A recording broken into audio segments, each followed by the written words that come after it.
wonderful. He and Bob Berkowitz invented something he calls the Big Six. It's a way of solving problems that involve using information of one kind or another. It isn't anything complicated. I've been using it myself. The kids call him Dr. I, the information doctor. He spent a day at our school and taught the students to be information-seeking strategists. And even the little ones are bragging about how they're going to be synthesizing and evaluating their information, throwing all those big words around like they know what they're talking about. They do. They can define their task, locate or access sources, and use that information for practically every little thing they do. I am so glad Mike came. Now I can teach them skills they will use throughout their life, no matter what technological wonders we dream up next. Information is power. Information is power. Information is power. Let's talk about some of the dilemmas of the information age. And one is Moore's Law. Moore's Law says that computing power doubles every 18 months. Think about it. The power of computers today, in 18 months you'll get twice. Bill Gates recently said something about the growth of computers. He said that today computers are 1 million times more powerful than they were 20 years ago. But here's the kicker. It's going to happen again. In 20 years, our computers will be 1 million times more powerful than they are today. Now, think about what that means. Imagine the miniaturization and where we're going that way, and they're getting smaller and smaller. We will not have computers that we are used to having today. We won't sit down in front of a computer. The computers will be built in. When we sit down at this table and you sit down, the table will know it's you. I call that the butt print, like fingerprint. You sit down and it recognizes you. Now, of course, the answer to all of our problems is the internet, right? The internet, simple, easy to use, just what you need when you want it, in the form you want it is the internet, right? Obviously, that's not. In reality, the problem with the internet is just overwhelming to us, and there's just too much out there, and it's part of the problem, not part of the solution. USA Today noted that the number of websites doubles every 40 to 50 days. And this shows no sign of abating. I mean, think about that. If there are 500,000 websites now, there'll be 1 million websites in 40 to 50 days, and so forth and so on. That this overwhelming information environment just creates too much for us. Well, what's the solution? Where we're going with all this, and how does it happen? Well, the solution in education in most of our society has been to speed things up, right? To try to pack in more and more content. John Nesbitt had estimated that science and technology information doubles about every 5.5 years. When you think about that, that means your classes today have to deal with something like 5 times the amount of information that we did just a generation ago. If we really think that we can pack in all the content that needs to be taught, we're kidding ourselves. Because again, remember, it's doubling conservatively every 5 to 8 years, doubling the amount of information. And so we must turn to something else besides just that. And I think the alternative solution is to focus on the process as well as the content. We're going to talk about the Big 6 process. It's a 6-stage process. It is not a linear process, although we lay it out that way. What we have found through our research is that if you're going to be a successful problem solver over time, that you must complete all of the stages at one point in time or another. So you want to know what the Big 6 are. There's task definition, define the problem and identify the information needed to solve that problem. Then we have information-seeking strategies during which we brainstorm all possible sources and select the best sources. Usually, that is followed by location and access. It's pretty obvious what that is. We locate those sources and find the information within each source. Next, we have use of information, during which we engage, read, hear, see the information, and extract relevant information. Then we have synthesis. We organize information from the different sources and present the result. But we aren't done until the evaluation, which is when we judge the results of our efforts in terms of effectiveness, and we judge our process to see if we were efficient with our time. That's it, the Big 6. Task definition, information-seeking strategies, location and access, use of information, synthesis, and evaluation. Oh, but not necessarily in that order. The Big Six isn't a linear process. In other words, you don't have to go through each stage in order. It's more of a framework that describes what it takes to solve an information problem. I was teaching some of these skills before Mike came and just calling them other names. But people need to go through each stage to be good problem solvers, and the Big Six teaches all the components in relationship to each other. Now let's take a look at the Big Six in action. Task definition has two parts to it. It means defining the problem and identifying the information needed. Task definition, define the problem. Football, what's my problem? I got to beat the other team, right? What do we have to do here? If I'm a new student coming into your class, right, and I want to know how can I do a really good job on this but without wasting a lot of time or whatever, tell me the essence. How can I be sure? What do I have to make sure that I do on this assignment if I want to get a good grade? You could look in the dictionary. I could look in the dictionary for information about the states, but how am I going to find out what I'm supposed to do? You could look in an almanac. Well, you keep giving me facts about the states and all that stuff, but I think what I need to do is what? Ask the teacher. I think we need to ask the teacher. How much information do I need? Do we need a lot? Do I need a little? You know, what's just right? It says task definition. Can you say that with me? Task definition. Terrific. Task definition means what is my job? What do I have to do? And if you read what's next to it, it says what needs to be done. So what needs to be done in this situation? What are we trying to decide? You know what the problem is? I have a niece. Her name is Amy. And Amy has a birthday coming up in about 3 weeks. And we need to get Amy a birthday present. Amy's going to be 8 years old. You know anybody who's 8? Whoa, okay, so you're all around that, huh? Okay, so the problem is, the question is, what do I get Amy?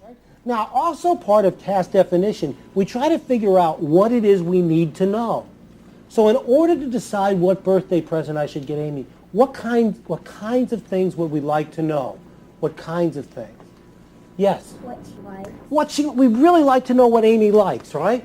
So I'm going to write down here, Amy likes. I'll put a question mark. So we need to know that. That's one thing we'd like to know. What else would we like to know? What else do we need to know? What does she want? What does she want? Okay? And that's part of it. What does Amy want? All right? That's all the stuff about Amy. Not sure? Okay. What else? Sir? What does she need? What does she need? That's good too. Okay. So that's what we need to find out about Amy, all that stuff. What other things might we want to know in order to solve this problem? I'll give you one. All right, let's try. How much it costs? Yeah. How much? We want to know about various things, right? And how much they cost, right? Yeah. Right? So we have two things we need to know so far, right? One is things about Amy, and two is things about things that I could buy, right? There's another thing, by the way. The third thing is how much do I want to spend? Now, I like Amy a lot, but she's not my daughter, you know. So where I might buy something, a lot of money for Laura, who's my daughter, Amy, I don't want to go broke over her, right? So I have to decide that. So the example that I'd like to take us through, the student's name is Leon. And Leon's got to do a recycling project. And what they're supposed to do is to do a short paper and an oral report on the problems and solutions regarding the recycling of one type of waste. So the students have to select a type of waste and then talk about the problems that relate to that waste and then the solutions for that. But Leon has decided to do something on the recycling of tires. Sounded like a good idea, and he saw the list. He said, gee, I like cars, and let me do that. Okay. So then let's switch to 1.2, which is what are the information requirements of the problem? In other words, what types of information does Leon need in order to do a good job on this? What do you think? What types of? I'll give you one type. Leon needs some information, some numerical information about how big a problem is this? How many tires are there in the world? So he needs some things about processes and what happens to tires. So he needs some text. So he needs some facts and those kinds of things. Does he need just text information? Or does he need graphic information? Remember the project? Project said, I believe, that he has to do an oral presentation and a short paper. Probably in an oral presentation, most of the time, we do some kind of visual and whatever, and it turns out, actually, they're supposed to use one form of a visual. So some visualizations would be nice as well. Last question, and we'll move on. How much information do you think Leon needs? Does he need 32 sources and 5 primary things and a pickup truck load worth of stuff? I'm seeing no's, right?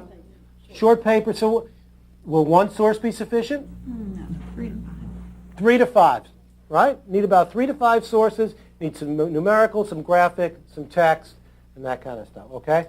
The key is here, we focused on the types of information that Leon needs, okay? We've defined the problem and focused on the types, and that's the key to task definition in this case.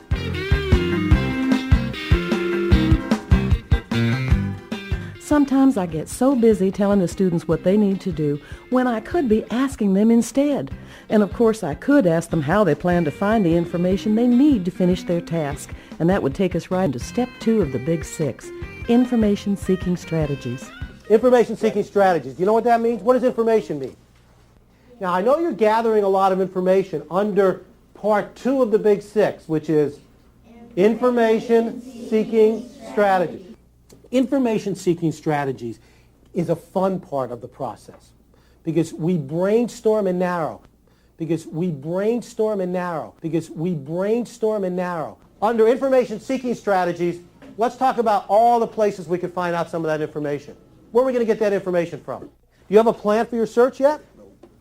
You have a plan for your search? You know the source you're going to check first, second, third? How am I going to find out what Amy likes, wants, and needs? How am I going to find out how much things cost? And how am I going to find out how much money that I want to spend? Why do you think that's a good source? Why would that be a good source to use? If you get them to brainstorm the sources and tell you why, and then narrow down why those are good sources, I guarantee you that they will invent all the criteria that professionals come up with for reliability, accuracy, ease of use, availability, and there's also a little fun in there. Okay? Well, the last one is easy, right? The information-seeking strategy for finding out how much money I want to spend is me. I just got to think about that, right? I have to think about how much money I want to spend. Let's say $20, around that. How's that?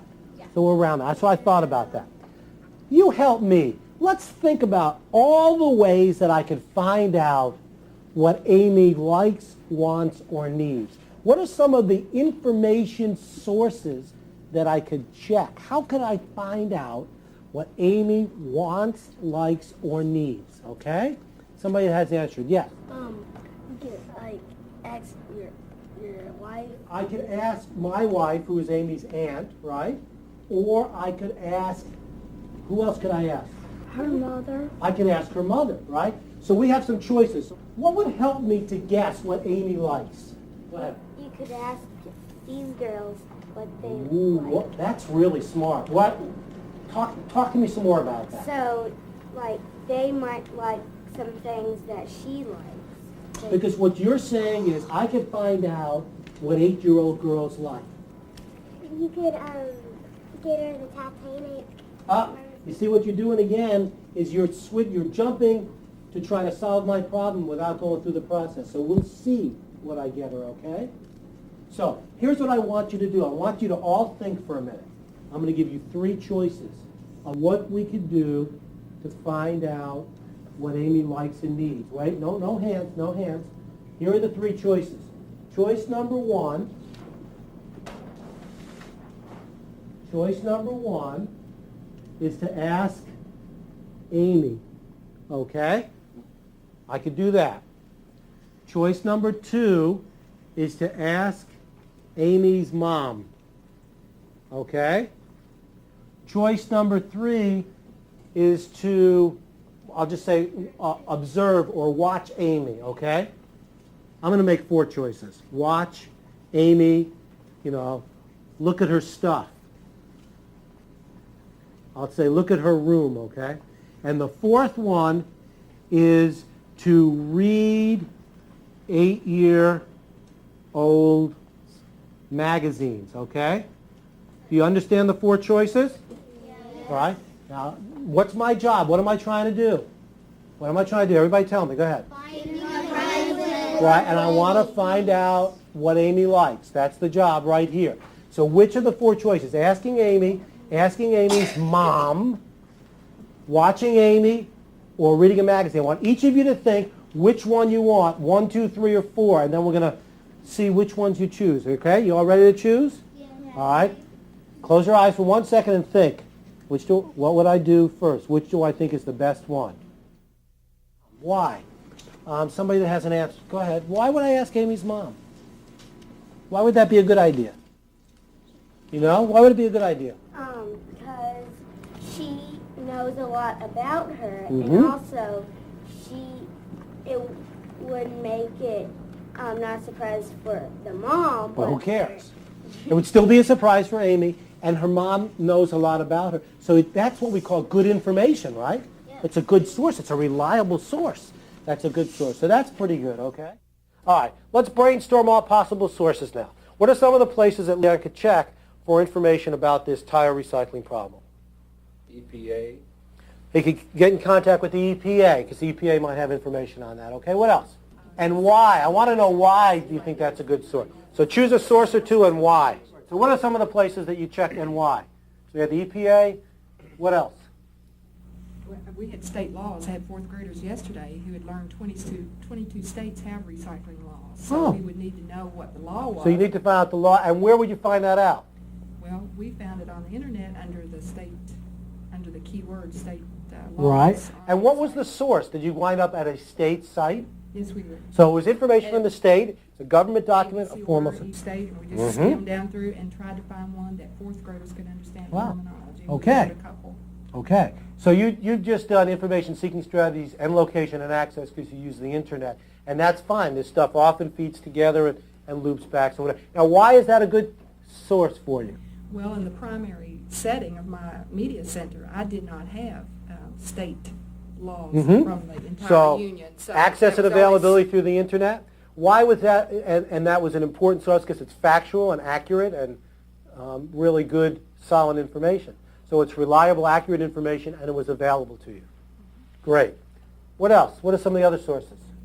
We also looked at the websites on internet, but Mhm. we looked more at some of the websites of the rubber industry and so forth. And what are they doing Mhm. with recycling? So you're going to look at it from the corporate side and the rubber industry, but you also like the internet as a source. It's right there, right? It's easy to find. It's available, all right? Is the information any good in there? Okay? So it's pretty good information, and it's right there. So that's a decent source. Brainstorming and narrowing, that's really critical thinking. Now you have a plan. Now you're being a strategist.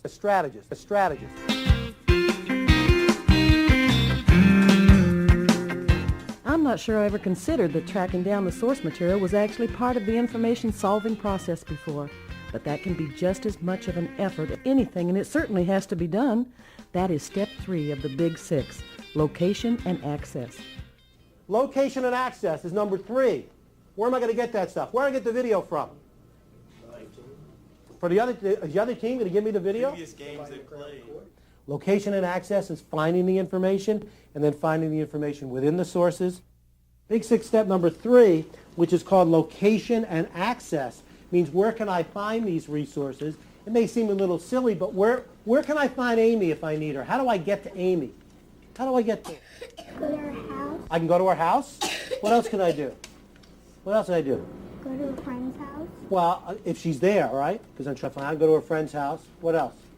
You can ask her if you can go and pick her up. I could pick her up at school. Well, you know what? Yeah, go ahead. I could call her. Thank you. I was waiting for that one. Because it turns out that Amy lives 150 miles away from where I live. So I'm going to call her. What about Amy's mom? The same thing, right? Mm-hmm. I would probably call her. So that's how I do that. How about if I wanted to watch Amy? I'd have to go visit, right? Yeah. Unless I hooked up a video camera in her room and was able to. I don't think I can do that. Okay. And what about reading the magazines? Where would I locate and access those? Everywhere. Where? Where's everywhere? Where do we find magazines? Like at groceries. Grocery stores, at stores. Where else? Go ahead. At the library. At the library. At the library. At the library, right. Very good. In fact, the library has more stuff in it than any place, right? And you're teaching kids the concept of keyword searching and looking by subjects. And it's really the concept of index that we want to get across, that, there's an index. And sometimes with my classes when I'm working with them, I ask them just to say the word index. So do that with me. Say index. Index. Say index. Index. Say index. Index. We want the students to understand to look for indexes. Now, we can do it through telephone, right? That's another way to access. If it's that in person, you would visit and then interview and whatever. But it's somehow searching and indexes is what we want to get across these days. Once students know how to find the information, it's important that they spend time with it, taking notes and figuring out what they want to use. Number 4 is use of information. Use of information. Use of information. Now what? How do we use that? How do we put it all together?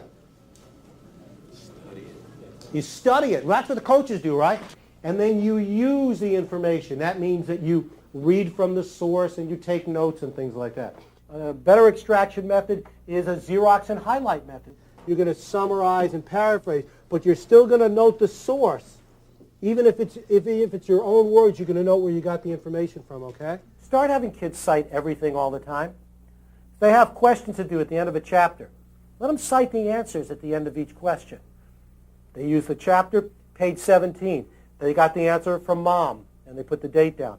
They used their friend. They knew it, right? That way, if they get it wrong, you can begin to see why they got it wrong. Were they, we say, are they on the right page? If you are going to use a direct quote, put it in direct quotes. If you found something really great from an article or something, you say, this came from the New York Times Magazine, and I quote, and you quote it, and you can say that. That's all right. Let's say that I decided to, for now, just for sake of argument here, that I called Amy's mom, okay? I talked to her on the phone. I said, hi, Sue. This is Uncle Mike. And I need to find out the kind of things that Amy likes and things like that. And she's going to tell me those things, right? And she starts to say, oh, Amy likes lots of things, Uncle Mike. She likes CDs, and she likes this group and whatever, and she loves clothes. And she starts going on and on. How am I going to remember that stuff? How am I going to keep track of all those things? Who hasn't answered in a while? Well, you guys are really actually pretty good. Yes? You can write them down. I can write them down. That's Big 6 step number 4. That's called use of information. See that? Number 4, what can I use from these resources? So in this case, if the students visit the local recycling center, let's talk about use of information. What might they have to do? How would they engage and extract? They record their findings by interviewing the business Absolutely. owner and the operator. So they might use a cassette recorder. They might videotape it, right? Those are extraction methods, the ways of taking the information with us. And kids really like that, okay? How about if they're using a website? How are they going to get that information? We used copy and paste. Copy and paste, right. So we teach them that skill. And one of the interesting things these days is teaching them how to copy and paste and then to paste that right into their projects, their reports, their synthesis, and still to note the proper of where it came from and all those kinds of things. And one of the ways to do that, to ensure that, is that it's not acceptable for them to turn anything in that's not cited. If you don't put in where you got the information from, you're dead.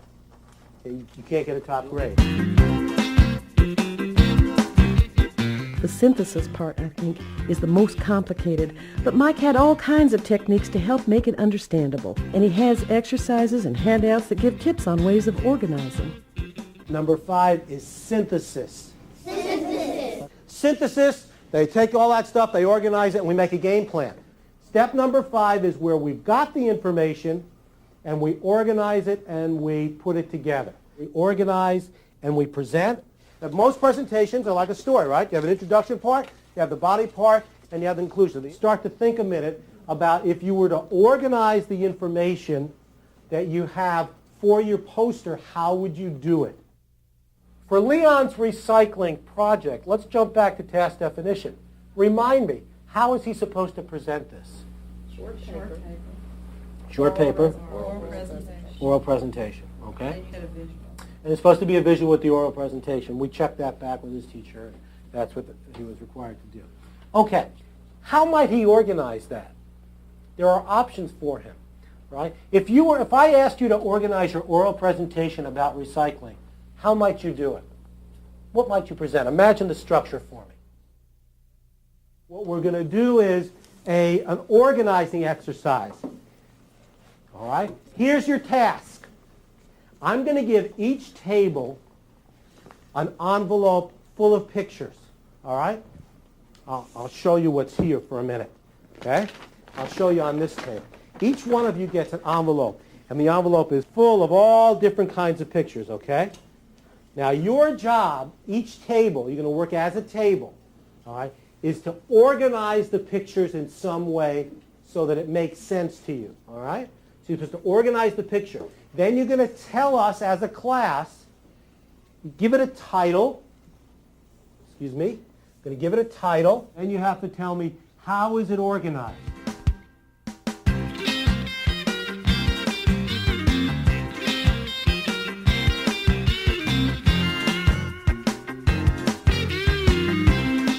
Okay, we'll start with this table here. Girls, will you tell us your title? Remember I said title? Do you have a title?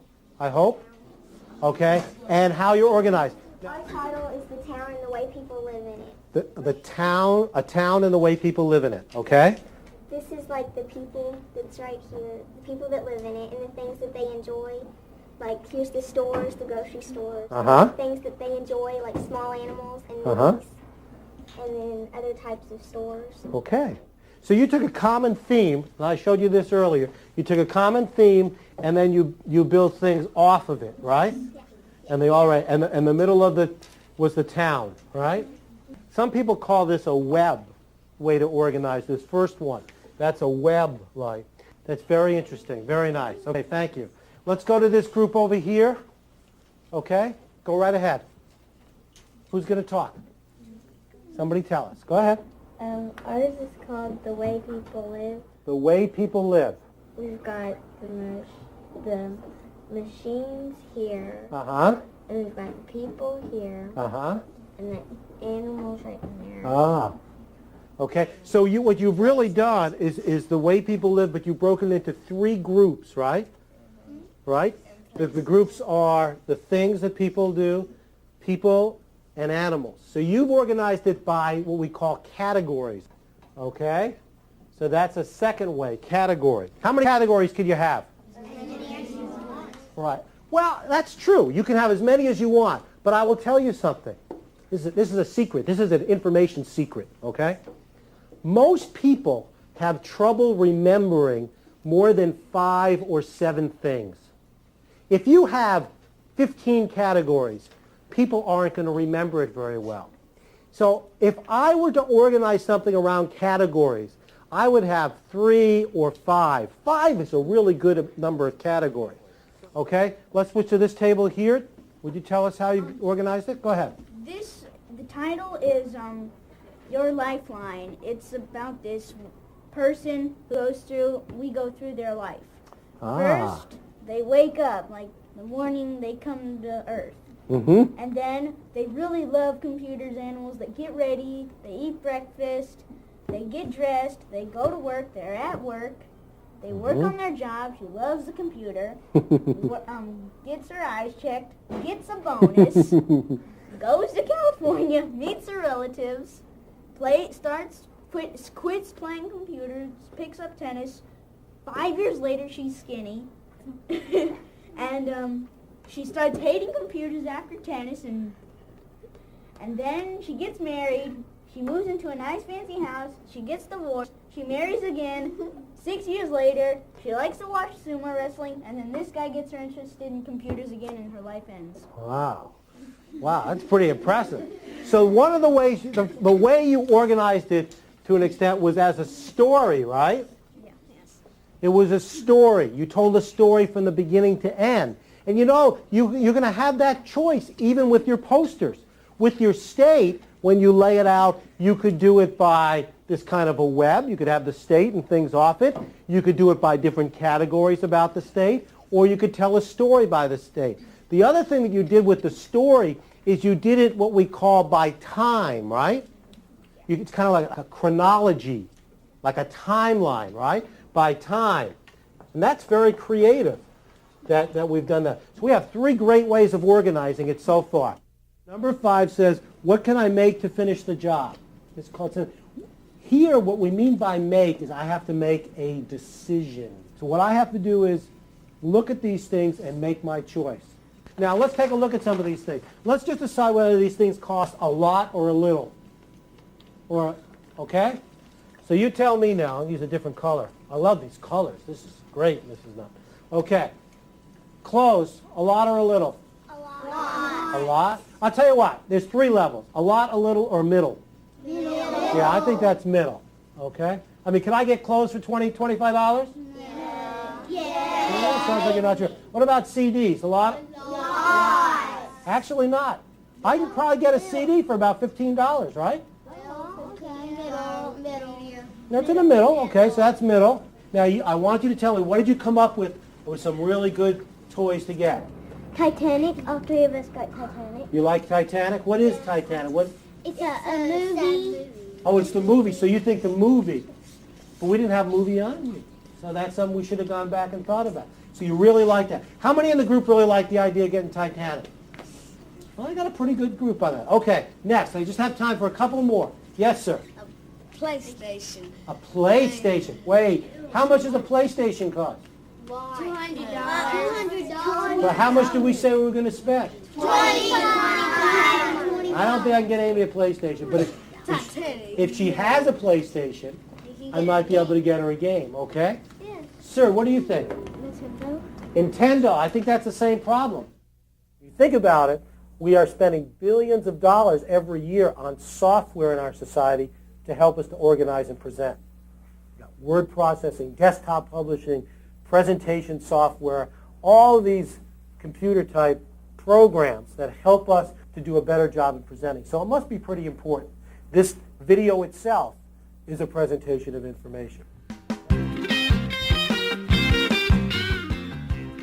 One thing I didn't realize is important to do is to look at the whole kit and caboodle when it's done and see if there were ways it could have been done better.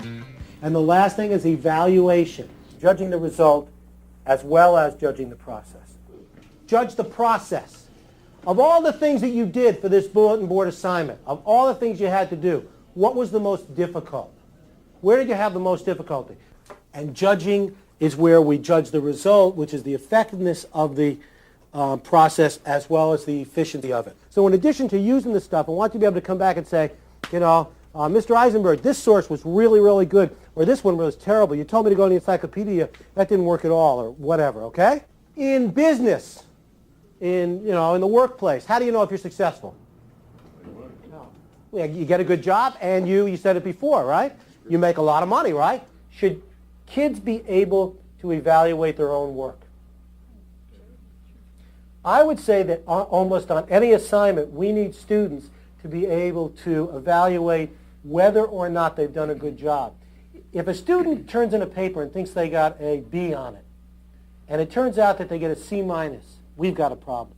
Because there's a gap between the teacher's expectations and the student, and we need to bring that together. What I always like and suggest is that students should either grade themselves and write a little short thing about how they think they did, right, and how they could improve themselves, or we allow them to audio tape that. Give them a little cassette recorder and they talk about it. I'm talking about for the big assignments, so that we can compare how they've done with how they think they've done and try to bridge that gap. Now, we're almost done, right? We got one more stage to go, and that's number 6, which is evaluation. How will I know if I did a good job in this? How will I know that I did a good job in buying and getting a birthday and picking out a birthday gift for Amy? You could give it to her on her birthday. And then what? How will I know? By the way she acts. By the way she acts, right? That she, is it enough if she says, "Oh, thanks, Uncle Mike"? No. What do I really want to see? Right, smile, a big hug. If I get a kiss or something like that, if she goes, "Oh, wow, I never even thought of that. That's great." Right? If she says, "Oh, I already have that. Did I do a good job?" No. So that's what I have to find out. When you're done with all this, when you're done ready to turn in your assignments, you really should be able to say, "Hey, I think I did pretty well on this. This is going to get me a B or an A or whatever." It's up to you to really be able to decide that. Judging the result as well as judging the process.